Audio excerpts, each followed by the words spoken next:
जय हिंद बच्चों। आज हम कक्षा 12 के भूगोल विषय का पेपर लेकर आए हैं। इसका कोड है 322 AN। कुछ निर्देश विद्यार्थियों को दिए गए हैं, उसको आप पढ़ लीजिएगा।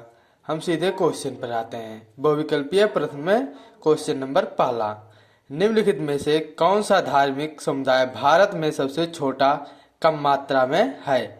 तो पहला है मुस्लिम, दूसरा है सिख, तीसरा है ईसाई, चौथा है बौद्ध। तो इसका राइट आंसर होगा बौद्ध। क्वेश्चन नंबर दूसरा, पटना राजधानी नगर है। पहला है उड़ीसा का, दूसरा है पंजाब का, तीसरा है बिहार का, चौथा है छत्तीसगढ़ का। तो इसका राइट आंसर होगा बिहार का। क्वेश्चन नंबर तीसरा, निम्नलिखित में से किस एक राज्य में जनसंख्या का घनत्व सबसे कम है? पहला है पश्चिम बंगाल, दूसरा है पंजाब, तीसरा है उत्तर प्रदेश, चौथा है केरल। तो इसका राइट आंसर होगा पंजाब। चलो नेक्स्ट पेज पर आते हैं।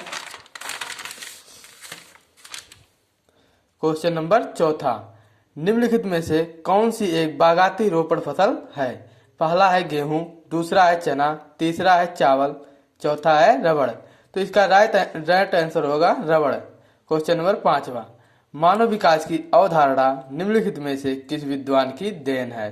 पहला है प्रो अमर सैन, दूसरा है LNC सिंपुल, तीसरा है डॉक्टर महबूब उल हक, चौथा है रेडजल। क्वेश्चन नंबर छठवां, निम्नलिखित में से कौन सा एक प्राथमिक क्रियाकलाप नहीं है?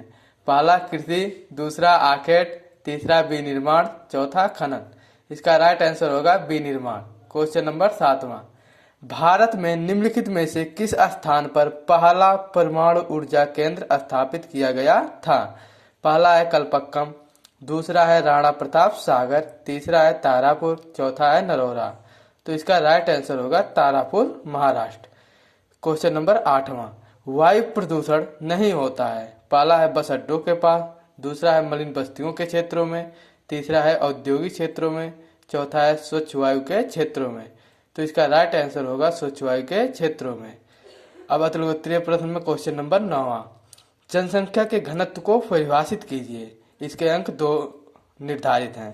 क्वेश्चन नंबर 10वां, वस्याण के 2 प्रकार कौन से हैं? क्वेश्चन नंबर 11वां, गैरीसन नगर किसे कहते हैं, उनका क्या प्रकार होता है? क्वेश्चन नंबर 12वां, बंजर भूमि और कृषि योग्य भूमि में अंतर स्पष्ट कीजिए। क्वेश्चन नंबर 13वां, नवनिश्चयवाद को परिभाषित कीजिए। क्वेश्चन नंबर 14, चिकित्सा पर्यटन किसे कहते हैं? क्वेश्चन नंबर 15, भारत में लौह अयस्क उत्पादन के किन्हीं 2 क्षेत्रों का उल्लेख कीजिए। क्वेश्चन नंबर 16, मानव विकास के 2 प्रमुख घटकों का नाम लिखिए। लघु उत्तरीय प्रश्न में क्वेश्चन नंबर 17, जनसंख्या प्रवास के प्रतिकर्ष कारकों और अपकर्ष कारकों में अंतर स्पष्ट कीजिए। क्वेश्चन नंबर 18, बस्तियों के वर्गीकरण के क्या आधार हैं? क्वेश्चन नंबर 19, रोपण कृषि की किन्हीं 4 विशेषताओं का वर्णन कीजिए।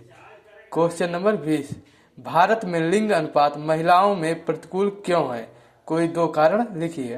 क्वेश्चन नंबर 21, जनसंख्या विस्फोट के नियंत्रण की विधियों की समीक्षा कीजिए।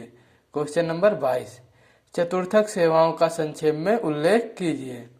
विस्तृत उत्तरीय प्रश्न में क्वेश्चन नंबर 23, सहकारी कृषि एवं सामूहिक कृषि पर एक टिप्पणी लिखिए अथवा विश्व में उद्योगों की अवस्थिति को प्रभावित करने वाले विभिन्न कारकों का वर्णन कीजिए। क्वेश्चन नंबर 24, भारत में कोयला उत्पादक क्षेत्रों का वर्णन कीजिए अथवा मुंबई पुणे औद्योगिक प्रदेश के प्रमुख लक्षणों का वर्णन कीजिए।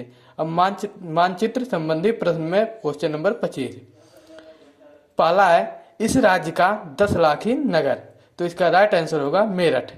क्वेश्चन नंबर दूसरा 25 का, भारत का सबसे कम जनसंख्या वाला राज्य। तो इसका राइट आंसर होगा सिक्किम। 25 का तीसरा, उड़ीसा का राजधानी नगर। तो इसका राइट आंसर होगा भुवनेश्वर। 25 का चौथा, भारत का एक प्रमुख कहवा उत्पादक क्षेत्र। तो इसका राइट आंसर होगा कर्नाटक। 25 का पांचवा, भारत का एक प्रमुख नाभिकीय ऊर्जा संयंत्र। तो इसका राइट आंसर होगा नरोरा। क्वेश्चन नंबर 26, विश्व से संबंधित मानचित्र प्रश्न। 26 का पहला, रूस का राजधानी नगर। तो इसका राइट आंसर होगा मॉस्को। क्वेश्चन नंबर 26 का दूसरा, उत्तरी अमेरिका की एक प्रमुख नदी। तो इसका राइट आंसर होगा अमेजन नदी। क्वेश्चन नंबर 26 का तीसरा, जापान की एक प्रमुख सूती वस्त्र उद्योग का क्षेत्र। तो इसका राइट आंसर होगा ओसाका कोबे। क्वेश्चन नंबर 26 का चौथा, दक्षिण अमेरिका का सबसे बड़ा देश। तो इसका राइट आंसर होगा ब्राजील। क्वेश्चन नंबर 26 का पांचवा, फ्रांस का एक प्रमुख लौह अयस्क क्षेत्र। तो इसका राइट आंसर होगा लोरेन। उसके बाद दृष्टिबाधित परीक्षार्थियों के लिए प्रश्न संख्या 26 के स्थान पर, इसको करना है, ये इंग्लिश में दिया गया है, एक करना है हिंदी में चाहे इंग्लिश में।